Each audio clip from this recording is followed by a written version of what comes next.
النبي الكريم الأمين المكين الحنين الرؤوف الرحيم أما بعد فأعوذ بالله من الشيطان الرجيم بسم الله الرحمن الرحيم لا إله إلا هو صدق الله مولانا العظيم مل کر محبت کے ساتھ درود پڑھ کر اللہم صلی علی سیدنا و مولانا محمد و علی سیدنا مولانا محمد وبارک وسلم صلاۃ و سلام علیک یا سیدی یا رسول اللہ و علی آلک و اصحابک یا حبیب اللہ صلاۃ و سلام علیک یا رحمۃ للعالمین و علی آلک و اصحابک یا شفیع المذنبین۔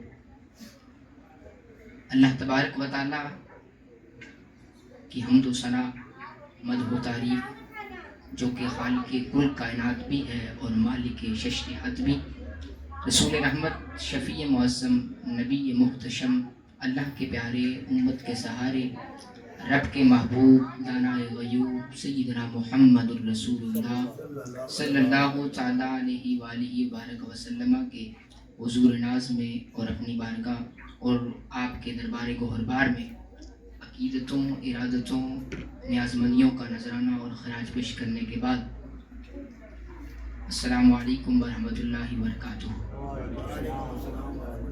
نہایت ہی عزت و تعظیم کے لائق قبلہ علی مرتبت پیر طریقت رہبر شریعت صاحبزادہ سید عابد حسین شاہ صاحب دامت برکاتہ العالیہ اور میرے سامنے موجود سامعین ذی وقار، السلام علیکم ورحمۃ اللہ وبرکاتہ۔ اللہ تبارک و تعالیٰ کا شکر بجا لاتے ہوئے اور اس کے فضل پر لبیک کہتے ہوئے کہ زندگی میں ایک مرتبہ پھر اعلیٰ حضرت فخر السادات زینت الاولیاء قبلہ پیر سید عاشق حسین شاہ صاحب رحمۃ اللہ تعالیٰ علیہ کے مزار پر انوار کے سامنے 11ویں شریف منانے کا موقع مل رہا ہے، اور ان برکتوں میں، ان انوار و تجلیات میں، اور وہ فیضان جس کی کڑی محمود آباد سے لگی تھی اب تک اضافہ ہوتا چلا جا رہا ہے۔ یہ رب تعالیٰ کی قدرت اور منشا اور اس کی جو چاہت ہے اس کا اظہار وہ اپنے ولیوں سے کرواتا ہے، اور ان کے ذکر کو بقا کر کے پھر اپنے ذکر کو اس میں جو ہے وہ دکھاتا ہے اور لوگوں کو سمجھاتا ہے۔ تو جمادی الثانی اگلا مہینہ ہے، انشاءاللہ اس پر افضلیت سیدنا صدیق اکبر رضی اللہ تعالیٰ عنہ پر بیان ہوگا۔ فی الوقت کے لیے جو آج کا ہمارا موضوع ہے وہ اس لحاظ سے ہے کہ توحید کیا ہے اور شرک کیا ہے، کہ لا الہ الا ہو، سارے کلمہ پڑھتے ہیں کہ اللہ کے علاوہ کوئی الہ نہیں، رب کے علاوہ کوئی معبود نہیں جس کی عبادت کی جائے، جس کو مستحق عبادت سمجھا جائے، کوئی نہیں۔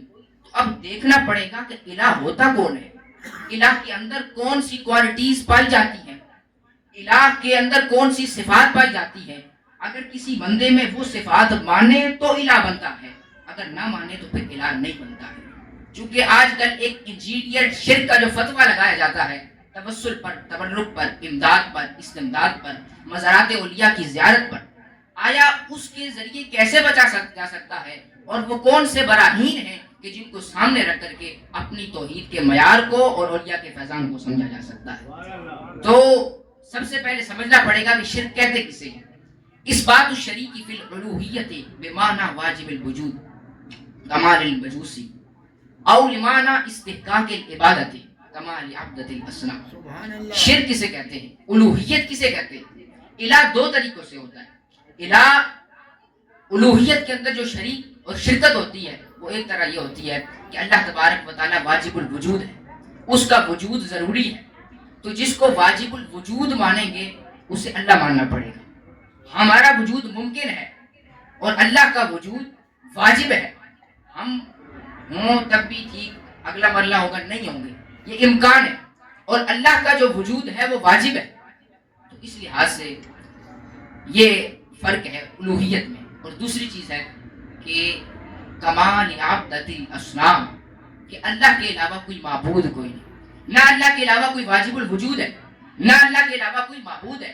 اگر کسی کو واجب الوجود مانا تو اسے اللہ ماننا پڑے گا، کسی کو معبود مانا تو اسے اللہ ماننا پڑے گا. اس کے علاوہ جتنی کوالٹیز ہیں، جتنی صفات ہیں، مشکل کشا ہونا، دستگیر ہونا، داتا ہونا، مددگار ہونا، یہ اللہ خود بھی کرتا ہے اور اپنے بندوں کو بھی عطا فرماتا ہے.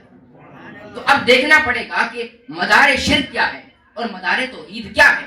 کہ جو اللہ تبارک و تعالیٰ نے بیان فرمائی کہ خدائیت اور الوہیت نہ مجازی ہوتا ہے، نہ ذہنوں میں آتا ہے، نہ عطائی ہوتا ہے. پورا قرآن الحمد سے لے کر والناس تک اس کی حمایت کرتا ہے کہ اللہ تبارک و تعالیٰ کے علاوہ واجب الوجود بھی کوئی نہیں، معبود بھی کوئی نہیں.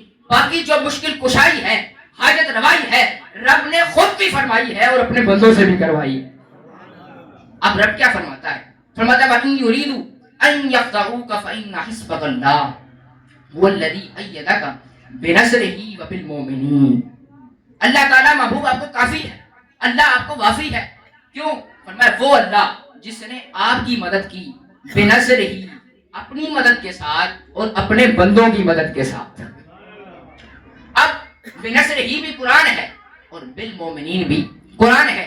تو جب اللہ کی مدد کافی ہے، بِنَصْرِهِ اللہ نے اپنی مدد کی کہ وہ اللہ جس کی مدد میں کوئی گنجائش نہیں اور اس کی مدد کے بعد کوئی کمی نہیں، نہ سوتا ہے، نہ دورے پہ جاتا ہے، نہ بیمار ہوتا ہے، نہ اس کو فنا ہے، کوئی چیز بھی اللہ کے ہاں رکاوٹ نہیں.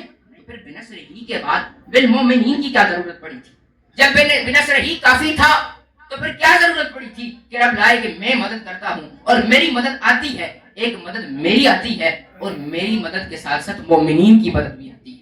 تو علم میں فرق کرنا پڑے گا، وہ معیار توحید بنانا پڑے گا کہ جو ہمیں یہ بتائے کہ بِنَصْرِهِ کیسے ٹھیک ہے اور بالمؤمنین کیسے ٹھیک ہے.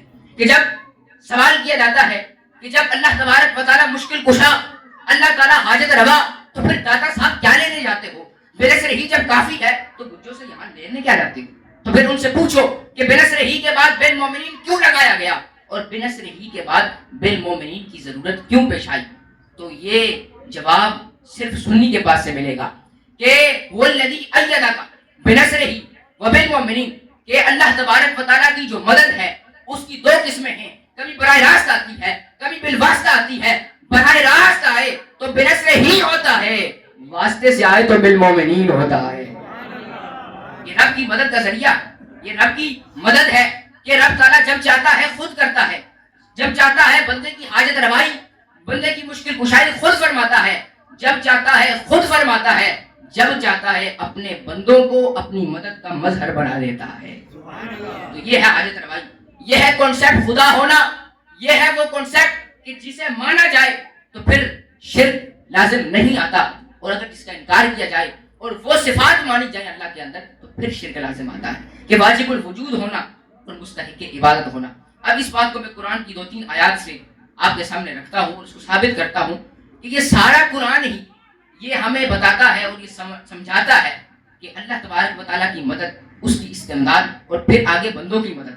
رب فرماتا ہے کہ اللہ تبارک و تعالیٰ اللہ ولی الذین آمنوا یخرجہم من الظلمات الی النور. اللہ ولی ہے، اللہ ولی ہے، مددگار ہے کن کا؟ ان لوگوں کا جو ایمان لائے. کرتا کیا ہے؟ وہ یخرجہم، وہ نکالتا ہے. کس سے نکالتا ہے؟ من الظلمات، اندھیروں سے اس کی طرف نکالتا ہے، نور کی طرف نکالتا ہے. اب ظلمات اندھیرا ہے، نور روشنی ہے. ظلمات کفر ہے، نور ایمان ہے. ظلمات پلیدگی ہے اور نور جو ہے وہ اللہ تبارک و تعالیٰ کی لذت اور اس کی محبت کا ذریعہ ہے. تو نور اور ظلمات رب کی یہ کام ہے، رب کا یہ قدرت ہے اور قدرت کا اعلان ہے کہ وہ ظلمت سے نکال کر نور دیتا ہے. تو اب رب کے جو ہے وہ ظلمت سے نکال کر نور دینا یہ حاجت روائی ہے. رب کا ظلمت سے نکال کر نور دینا یہ مشکل کشائی ہے. اب اگر رب بھی ظلمات سے لے کر نور کی طرف لے کے جاتا ہے، اب اگر ہمارے ہاں ہم یہ کہیں کہ کوئی اور شخص بھی ظلمات سے نور کی طرف لے کے جاتا ہے تو دوسری کمپنی کے نزدیک تو شرک لازم آئے گا. وہ کہیں گے جو کام اللہ کرتا ہے وہ بندہ کیسے کر سکتا ہے؟ جب کام اللہ کا ہو تو وہ بندہ کیسے کر سکتا ہے؟ تو ہماری جو توحید ہے اس کے نزدیک خرابی نہیں آتی، کیونکہ ہم نے مددگار ہونے کو اللہ نہیں مانا، ہم نے معبود ہونے کو اللہ مانا ہے، ہم نے واجب الوجود ہونے کو اللہ مانا ہے.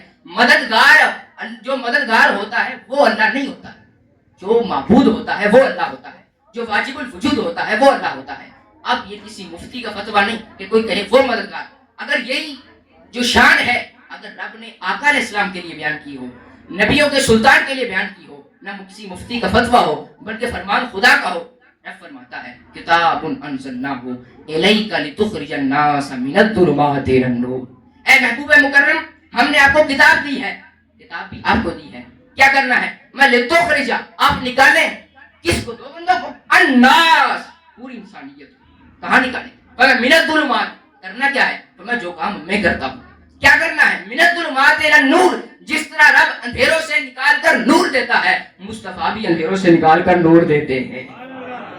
اب یہ بنیادی توحید کا کنسپٹ ہے کہ رب بھی نور دیتا ہے، مصطفیٰ بھی نور دیتے ہیں، رب بھی اندھیروں سے نکالتا ہے، مصطفیٰ بھی اندھیروں سے نکالتے ہیں۔ اور یہ ایک آیت نہیں، اس طرح تو 100 آیتیں ہیں میرے پاس، اور تیسرا پارہ بھی قرآن ہے اور 13واں پارہ بھی قرآن ہے۔ تو اگر ان کی ڈیفینیشن مان لی جائے تو تیسرے پر عمل ہوگا تو 13ویں پر عمل نہیں ہوگا، اور 13ویں پر عمل ہوگا تو پھر تیسرے پر عمل نہیں ہوگا۔ لیکن یہ پورا قرآن جو ہے یہ انبیاء کی شان ہے اور ولیوں کی استمداد کا بیان ہے، اور یہی سنی کی شان ہے۔ فرمایا لتخرج الناس من الظلمات الى النور، مصطفیٰ آپ کی شان یہ ہے کہ ظلمت سے نکال کر آپ نور دیتے ہیں۔ اور فرمایا تیسری آیت کریمہ اللہ تبارک و تعالیٰ فرماتا ہے وَيُثَبِّتْ أَقْدَامَكُمْ، اللہ تبارک و تعالیٰ تمہیں ثابت قدم رکھتا ہے، تمہیں مثبت رکھنے والا ہے، تمہیں ایک جگہ استقرار اور استمرار اور مداومت ایک جگہ رب تعالیٰ دینے والا ہے۔ وہ رب کی شان ہے، وہ رب تمہیں دیتا ہے کہ تمہیں ثابت قدم رکھتا ہے، دین پر رکھتا ہے، جب جنگ پہ جاؤ تو جنگ پہ رکھتا ہے۔ لیکن ایک اور جگہ رب فرماتا ہے اِذْ یُوحِی رَبُّکَ إِلَى الْمَلَائِکَةِ أَنِّی مَعَکُمْ فَثَبِّتُوا الَّذِینَ، کہ جب رب نے آپ پر وحی کی کیا کہ بے شک آپ کے ساتھ وہ آپ کو ثابت قدم رکھے۔ کس کے ذریعے؟ فرمایا ملائکہ کو کہا کہ مصطفیٰ کو ثابت قدم رکھو۔ اب ایک جگہ رب کہتا ہے ثابت قدم میں رکھتا ہوں، اور دوسری جگہ کہتا ہے کہ ملائکہ تم جا کے ثابت کر دو۔ تو ایک جگہ رب تعالیٰ خود مدد فرماتا ہے اور ایک جگہ فرشتوں کو بھیج کے مدد فرماتا ہے۔ یہ بتاتا ہے کہ جب چاہتا ہے رب مدد فرماتا ہے، جب چاہتا ہے رب کے بندے مدد فرماتے ہیں۔ وَيُثَبِّتْ أَقْدَامَكُمْ فَثَبِّتُوا، تو جب انہوں نے دیکھا جنگ بدر میں الوہیت کسی زمانہ میں بھی کسی نہیں پائی گئی، شروع سے لے کر آخر تک 1400 سال تک، جو پہلی صدی میں شرک تھا وہ آج بھی شرک ہے، جو پہلی صدی میں توحید تھی وہ آج بھی توحید ہے، وہ نعرہ صفا میں گونجتا تھا، جو بدر و حنین کا نعرہ تھا، جو مدینہ کی گلیوں میں پڑھا جاتا رہا، جو توحید وہاں ہے وہی توحید یہاں۔ کہ اگر مددگار ہونا اللہ ہونا ہے تو پھر بدر میں فرشتے کیا کرنے گئے تھے؟ فرشتوں نے کس کی مدد کی تھی؟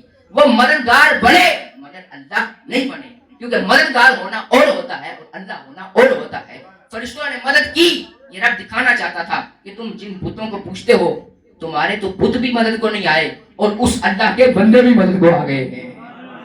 یہ رب کی شان ہے، یہ رب کی قدرت ہے کہ تم ان کو پوچھتے ہو جو مدد نہیں کر سکتے۔ تو یہ دو پارٹیاں ہیں، ایک ہے رب کے مخالف پارٹی اور ایک ہے جو رب کے جو ہے سپورٹیو پارٹی، دو پارٹیاں ہیں۔ تو ایک جو ہے ہندو بدھ جو رب کے مقابلے میں پوچھتے ہیں، اور ایک سپورٹیو پارٹی وہ ہے جو انبیاء کی ہے، جو اولیاء کی ہے۔ یہ رب سے تعلق توڑ کر اپنے جام پھیلاتے ہیں، یہ رب سے تعلق جوڑ کر رب کی توحید کا جام پھیلاتے ہیں۔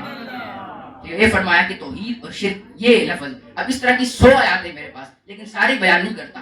آپ کو توحید اور شرک کا جو مفہوم تھا عام ذہنوں کے لحاظ سے وہ سمجھانا تھا۔ اور پھر آخری آیت ہے وَلَمْ يَكُنْ لَهُ كُفُوًا أَحَدٌ، سورۃ الاخلاص، یہ سب سے مشہور سورت اور جس میں رب کی توحید کا بیان ہے کہ وَلَمْ يَكُنْ لَهُ كُفُوًا أَحَدٌ، کہ رب تعالیٰ کی شان یہ ہے کہ کفوا احد، اس کے برابری کا کوئی نہیں، ہم سری کو بھی نہیں کر سکتا۔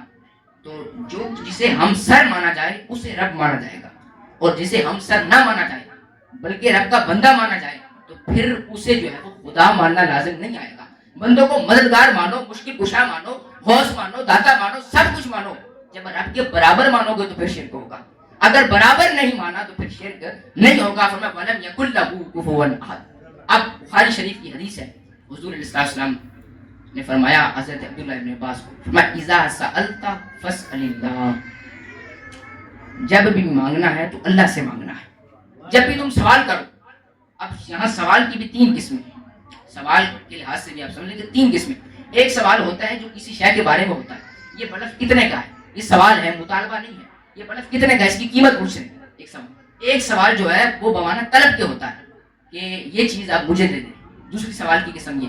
اور تیسرے سوال جو مطالبہ ہوتا ہے اور اپنا حق سمجھ کے ہوتا ہے کہ یہ چیز میری آپ کے پاس ہے، آپ مجھے دے دیں۔ تو 3 قسمیں ہوتی ہیں سوال کی. ایک سوال جو کسی شے کے بارے میں پوچھا جاتا ہے, دوسرا جو بمانے طلب ہوتا ہے, اور تیسرا جو اپنا حق سمجھ کے مانگا جاتا ہے. تو میں اذا سالتا, جب بھی تو سوال کر, کس اللہ سے؟ جو اللہ کہتا ہے وَإِذَا سَأَلَكَ عِبَادِي عَنِّي فَإِنِّي قَرِيبٌ, کہ جب بھی تو سوال کرتا ہے, میرے بندے میرے بارے میں سوال کریں, فَإِنِّي قَرِيبٌ, تو میں قریب ہوتا ہوں. تو حضور نے فرمایا وَإِذَا سَأَلْتَ فَاسْأَلِ اللَّهَ, جب بھی سوال کرنا ہے اللہ سے کرنا ہے.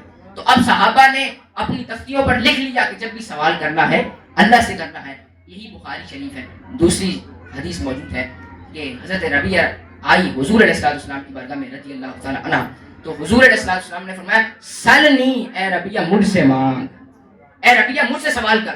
ادھر کہا کہ جب بھی مانگنا ہے اللہ سے مانگنا ہے, جب سوال کرنا ہے اللہ سے کرنا ہے.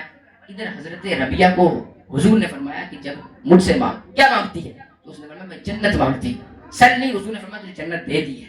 تو وہاں اذا سألت فاسأل اللہ, جب مانگنا ہے اللہ سے مانگنا ہے. ادھر حضور فرما رہے ہیں مجھ سے مانگ. تو پتہ چلا حقیقی طور پر مستقل بذات ہو کر اور قدرتوں کا مظہر ہو کر جب مانگنا ہے تو اللہ سے مانگنا ہے, اور جب مجھ سے مانگنا ہے تو مجھے رب کی قدرت کا مظہر سمجھ کے مانگنا ہے. تو یہ ہے شرک اور توحید کا بنیادی کنسپٹ. یہ سیم تب ہوتی, یہ دو چیزیں سیم تب ہوتی کہ جب اللہ بھی کسی کے بتانے سے مدد کرتا, اللہ بھی کسی کے طاقت سے مدد کرتا, اور حضور بھی کسی کی طاقت سے مدد کرتے, تو پھر سیم ہو جاتی. یا پھر اللہ بغیر کسی کی طاقت کی مدد کرتا ہے اور حضور بھی بغیر کسی کی طاقت کی مدد کرتے, تو پھر برابر ہوتی. لیکن اللہ بغیر کسی کی طاقت کی مدد کرتا ہے اور حضور اللہ کی دی ہوئی طاقت سے مدد کرتے ہیں. یہ ہے بنیادی توحید اور شرک کا کنسپٹ, اور یہی ہمارے لحاظ سے تصوف اور روحانیت کے لحاظ سے یہ جو مشقیں کرائی جاتی ہیں, اصل وہ جو توحید کا جام ہے وہ پلایا ادھر جاتا ہے. توحید کی میں ادھر آستانوں میں سکھائی جاتی ہے. کچھ علماء کے ہاں وہ یہ بتاتے ہیں کہ اللہ موجود ہے, اللہ معبود ہے, اور صوفیاء ہاتھ پکڑ کر پہنچاتے ہیں کہ اللہ ہم میں موجود ہے. ما علیہ الا البلاغ. سبحان اللہ.